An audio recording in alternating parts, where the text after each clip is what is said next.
கனி தரும் மரநிழலில் தங்கியே இளைப்பாறுவே. நீர்கால்கள் ஓரத்தில் கனி தரும் மரநிழலில் தங்கியே இளைப்பாறுவே.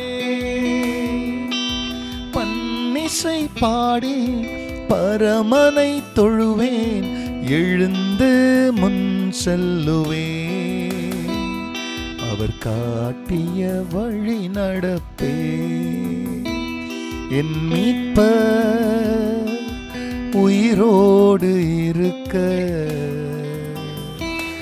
என் மேய்ப்பர் என்னுடன் நடக்க, நான் போகும் வழியை அவர் முன்னறிய, பயமின்றி நான் நடப்பேன், பயமின்றி நான் நடப்பேன்.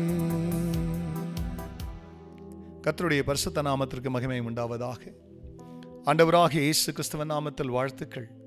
கிருபையும் சமாதானமும் உங்களுக்கு பெருகுவதாக. அன்பானவர்கள், இந்த நாளின் வாக்குத்தத்தமானது ஆதியாகமம் 49 அதிகாரத்தில் 22 வசனம். யோசேப்பு கனி தரும் செடி, அவன் நீர் ஊற்றண்டையில் உள்ள கனி தரும் செடி, அதன் கொடிகள் சுவரின் மேல் படரும். அன்பானவர்களே, இந்த உலகத்திலே ஒரு மனிதன் வாழும் பொழுது அவனுடைய வாழ்க்கை கனி உள்ளதாக இருக்கணும், கனியற்றதாக இருக்கக்கூடாது. ஏசப்பா சொல்வார், நான் திராட்சை செடி, நீங்கள் கொடிகள் என்று. இங்கே யாக்கோபு தன்னுடைய 12 பிள்ளைகளை அழைத்து ஒவ்வொருவரையும் ஆசீர்வதிக்கும் பொழுது ஒவ்வொரு நடக்கைகள், ஒவ்வொருடைய சுபாவம், ஒவ்வொருத்தருடைய கேரக்டர் தக்கதாக அவருடைய ஆத்துமா அவர்களை ஆசீர்வதிக்கும். அப்படி ஆசீர்வதிக்கும் பொழுது யோசேப்பு தன்னிடத்தில் வருகிறதை பார்த்த உடனே அவருடைய தகப்பன் சொல்வார், யோசேப்பு ஒரு கனி தரும் செடி, அவன் நீரூற்றண்டையில் உள்ள கனி தரும் செடி, அவனுடைய கொடிகள் சுவரின் மேல் படரும் என்று சொல்லுகிறார். யோசேப்புடைய வாழ்க்கையானது மற்றவர்களுக்கு எப்படி இருக்கனா, அது கனி உள்ளதாய், பிரயோஜனமானதாய், ஆசீர்வாதம் உள்ளதாய். வெறியும் தன்னுடைய குடும்பத்தை மட்டும் யோசேப்பை கொண்டு போஷிக்கணும்னு கர்த்தர் தீர்மானிக்கல. யோசேப்பு போகிற இடமெல்லாம் அந்த செடியை எங்க வச்சாலும், சொந்த வீட்டில் வச்சாலும் தன் வீட்டுக்கு ஆசீர்வாதம், போர்த்தீபாருடைய வீட்டில் எடுத்து போய் வச்சாலும் அந்த வீட்டுக்கு அது ஆசீர்வாதம். பிரியமல்ல, எகிப்தில் கொண்டு போய் நிறுத்தினாலும் அங்கே அந்த செடி என்ன பண்ணுனா, அது தன் வீடாக இருந்தாலும் அந்த கொடிகள் படரும் சுவரின் மேலே.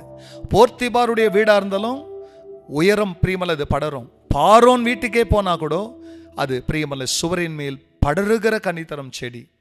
அதுபோல் இந்த நாளிலே உங்களுடைய வாழ்க்கையை உங்களை நேசிக்கிற ஆண்டவர், நான் திராட்சை செடி, நீங்கள் கொடிகள் சொன்னாரே பிரியமல்ல, அந்த கொடியாய் உங்களை கர்த்தர் கனி பிரியமல்ல தருகிற கொடிகளாய் நீங்க ஓங்கி வளருகிறவர்களாய், எதற்காக காத்திருக்கிறீங்க தெரியாது, காத்திருக்கிற நன்மையை கர்த்தர் உங்களுக்கு கொண்டு வந்து உங்களையும் உங்கள் பிள்ளைகளையும் பிரியமல்ல உங்களுடைய உடன்பிறப்புகளையும் உற்றார் உறவினர்களையும் கூட கர்த்தர் பிரியமல்ல கனிமரங்களாய் மாற்றுவார்.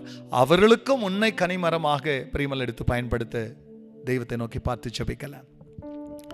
பரிசுத்த பிதாவே, உமது நாமம் மகிமை அடையட்டும்.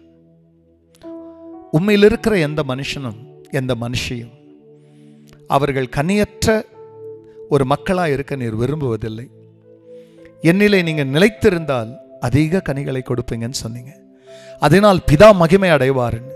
இதோ ஆண்டவரே, யோசேப்பு மட்டுமல்ல, இயேசு கிறிஸ்துவுக்குள்ளாக இருக்கிற ஒவ்வொரு பிள்ளைகளும் ஒரு ஆண்டவரே கனிமரங்களாய், நீருற்றுள்ள உள்ள ஆண்டவரே கனிமரமாய் அவர்கள் இருக்கிறார்கள்.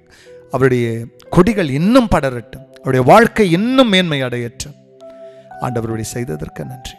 எல்லா மகிமையும் கர்த்தர் நேரிடும். நன்மை பெற இயேசுவ நாமத்தில் பிதாவே, ஆமென், ஆமென். நீர்கால்கள் ஓரத்தில் கனிதரும் மரநிழலில் தங்கியே இளைப்பாறுவே. God bless you, church. Have a blessed day. Amen.